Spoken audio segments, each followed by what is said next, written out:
Boa tarde, pessoal. Daremos início agora à nossa aula do momento síncrono da disciplina de Introdução à Engenharia Ambiental, no dia de hoje, 25 de junho.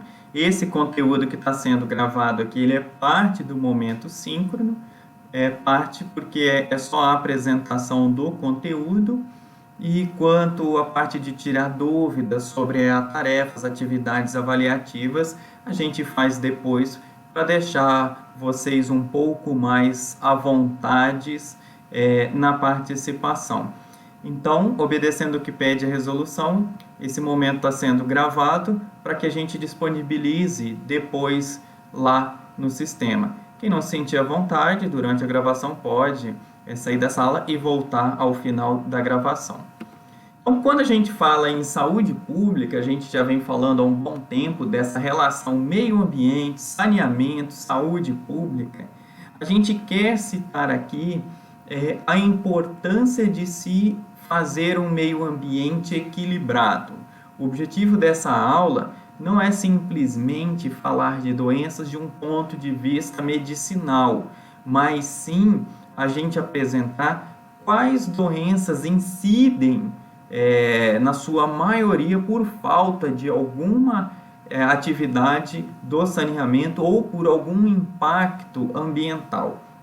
Estamos vivendo um momento de pandemia, então agora nós damos ainda mais importância sobre esses temas, né? Então, como por exemplo, a gente traz algumas manchetes.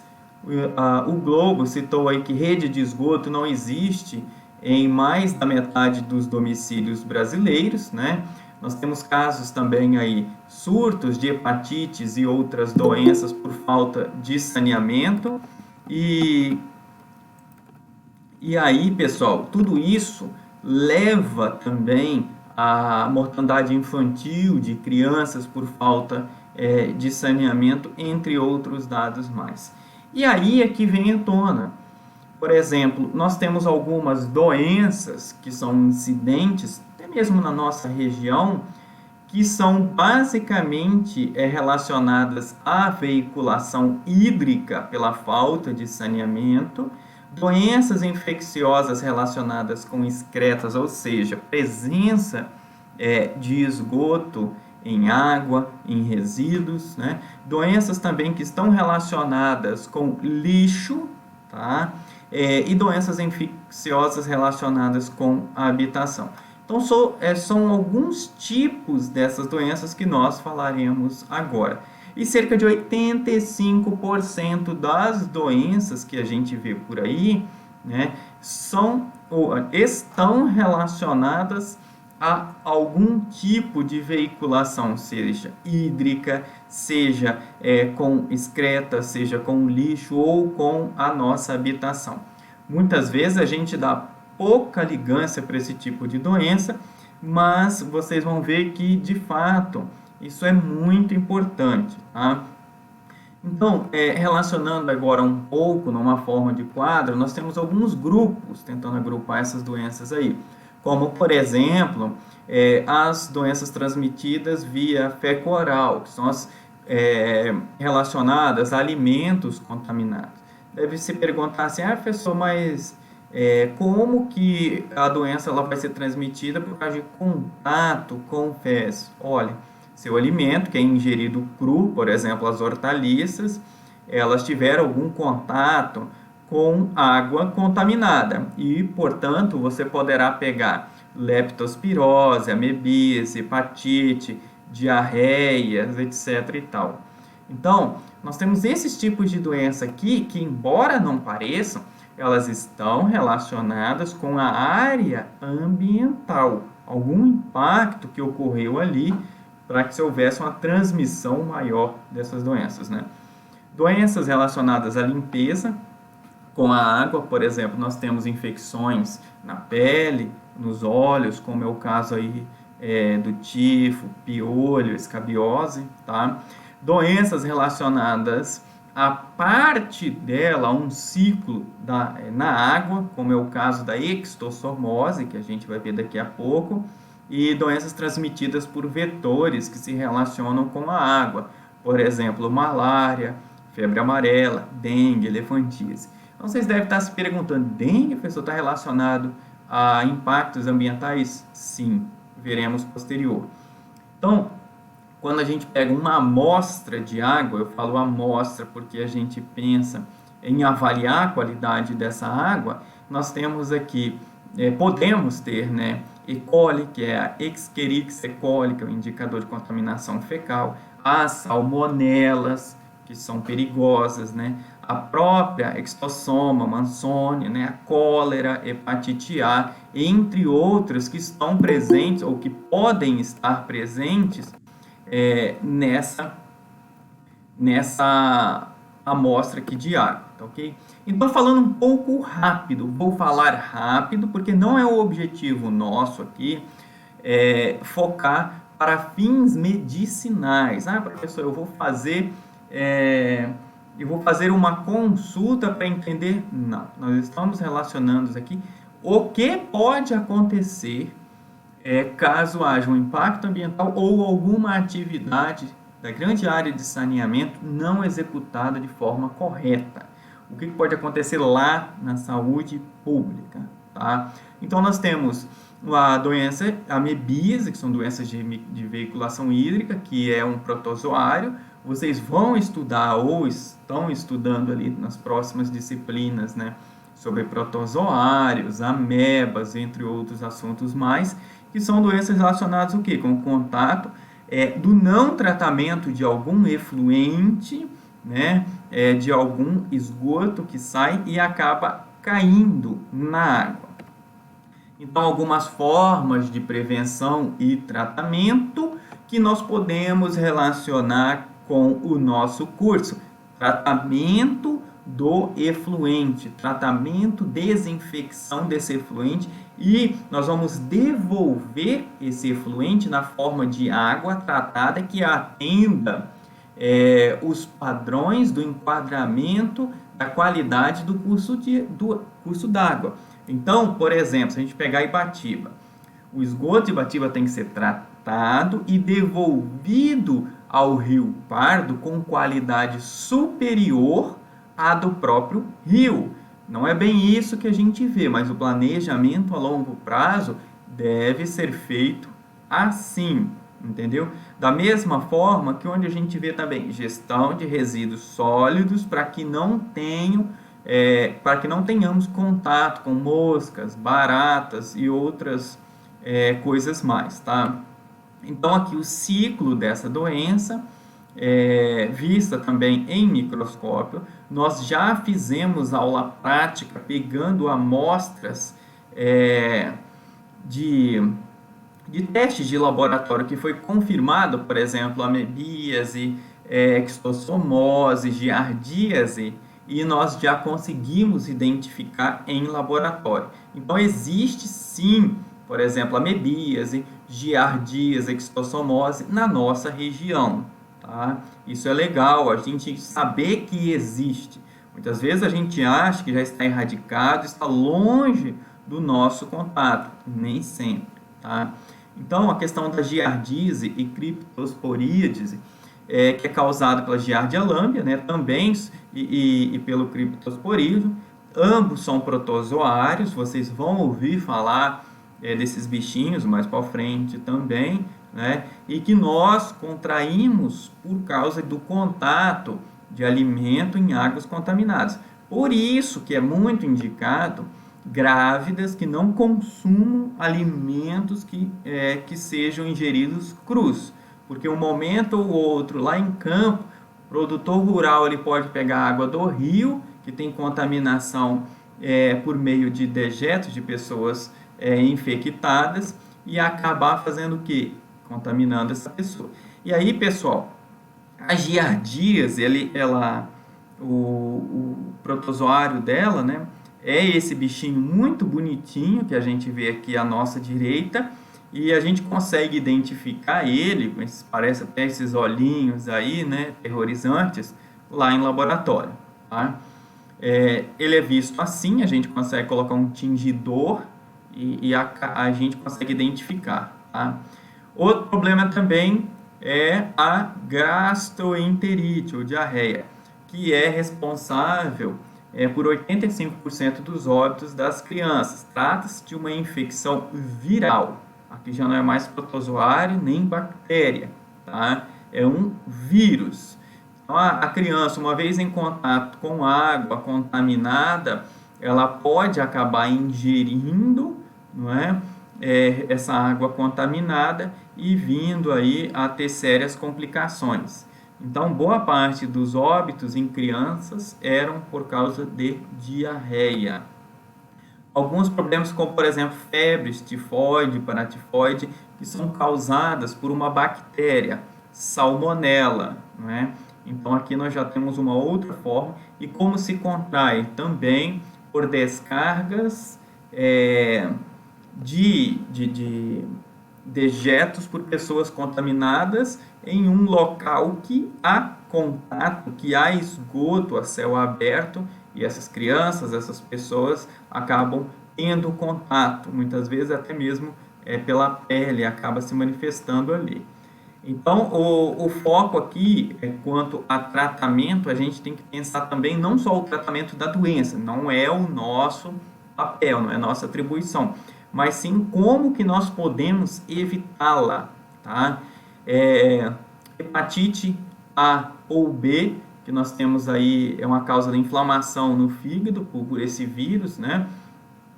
A A, ela tem um curso benigno e cerca de 90% dos casos ali há uma cura espontânea, enquanto a B, né, ela pode ter alguns detalhes mais aí de complicações, né? Então, a gente pode contrair, sim, por meio de verduras, legumes, alguns tipos de hepatite também, tá, pessoal? Então, aqui algumas formas de transmissão. Outro detalhe é a cólera, né, que é uma bactéria que causa a cólera, muito já escasso no nosso meio aqui, mas é um exemplo de doença aí que pode estar relacionada com parte na água.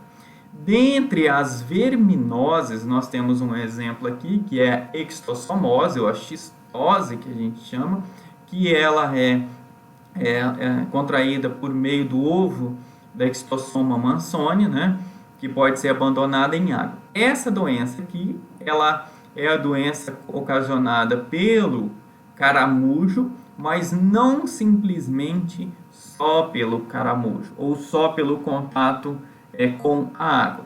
Então, nós temos aqui parte do ciclo da doença na água, tá? Então, ela não é uma doença totalmente de transmissão, veiculação hídrica. Parte dela, ela é desenvolvida na água. Até a pessoa ingerir, né, essas cercárias que estão ali na água.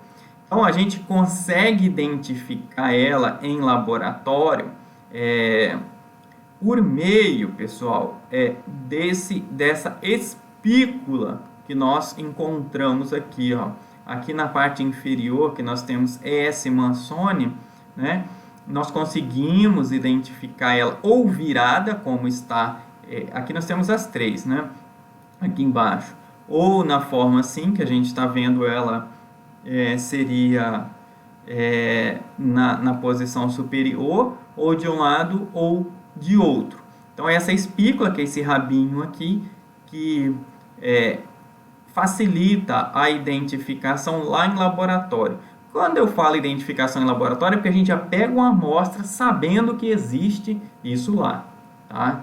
E aí a gente vai em laboratório, pega a amostra e tal, antes de jogar fora, que eles fizeram a detecção, e aí a gente pega e leva para o laboratório para a gente conhecer como é que é, né? Então, por exemplo, Ibatiba, que está aqui no finalzinho do Espírito Santo, ela já foi área endêmica, tá, de extossomose há um bom tempo atrás. E aí nós tínhamos muitos casos de extossomose na zona rural de Ibatiba, tá? Hoje já está bem erradicado. Também é conhecida aí, né, as crianças ficam com a barriga bem grande, então como barriga d'água, alguma coisa desse tipo, né? Então aqui está o rabinho que eu falei, que é a espícula, que facilita a identificação em laboratório. Outro caso também, falando em verminose, nós temos as ascaridíases, que são essas lombrigas muito grandes, né, que também podem ser ingeridas no meio da terra, poeira, alimentos mal lavados, mãos sujas, entre esses ovos que podem ser levados até a boca, né? Quanto à parte de prevenção e tratamento, né, a gente vê aí algo relacionado à gestão de resíduo, tratamento de efluente, a própria acepção que vocês veem também em outras disciplinas em laboratório, né?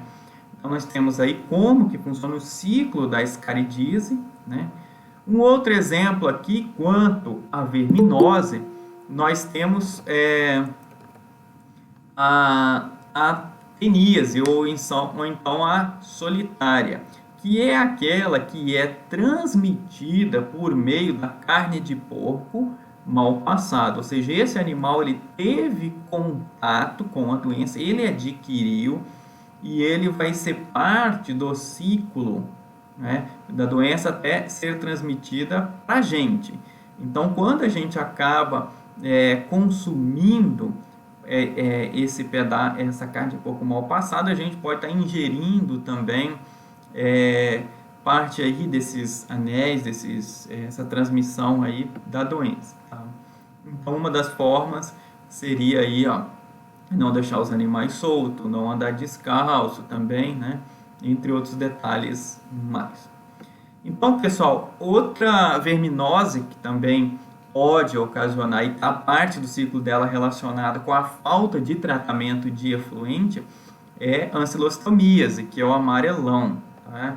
Então, nós temos aí alguns parasitas que são eliminados pelas fezes humanas, que uma vez não tratado, pode chegar a transmitir, ok? Então, nós temos doenças, pessoal, que nós falamos das verminoses e doenças que são transmitidas de veiculação hídrica. Agora a gente vai falar de algumas que são transmitidas por vetores que se relacionam com a água. Ou seja, a doença ela não é transmitida pela água, mas ela tem um vetor que tem um ciclo na água. Se a gente retirar essa água por drenagem urbana, né, fazer a drenagem toda, tratar um efluente, a gente consegue eliminar parte dessa doença.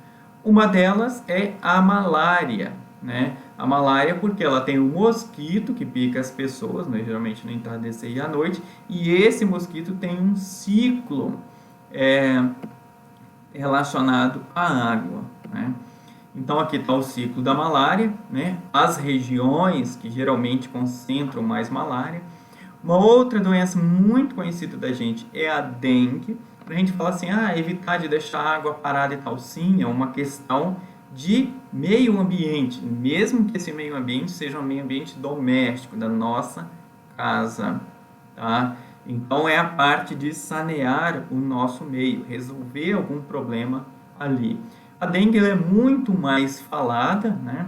Porque ocorre de forma muito mais agressiva na nossa sociedade, mas a gente tem que olhar ela com outros olhos. É um problema de saúde pública, porque é uma parte que não a parte de saneamento ou de meio ambiente de modo geral que não está sendo realizada, tá? Então, olha só, nós temos a dengue, como já tinha falado, e a febre amarela também.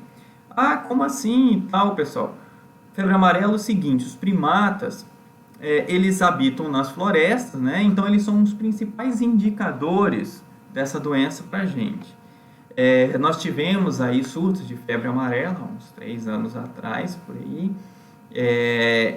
porque, penso eu, que houve um impacto muito grande e que essa doença saiu lá da mata e tal e veio até a gente porque nós perdemos muito desses nossos indicadores, né? Que seriam aí esses primatas. Então, resumindo de forma geral, nós temos doenças de origem parasitária, que são ali amebíase, ascaridíase, teníase, malária, ixtossomose, giardíase. Nós temos também algumas doenças de origem bacteriana, cólera, leptospirose, campilobacteriose, entre outras, tá?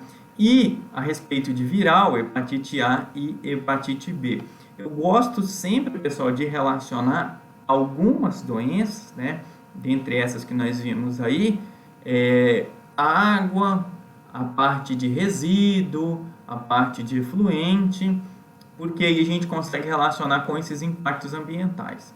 Então agora, pessoal, agradeço aí vocês por estarem assistindo.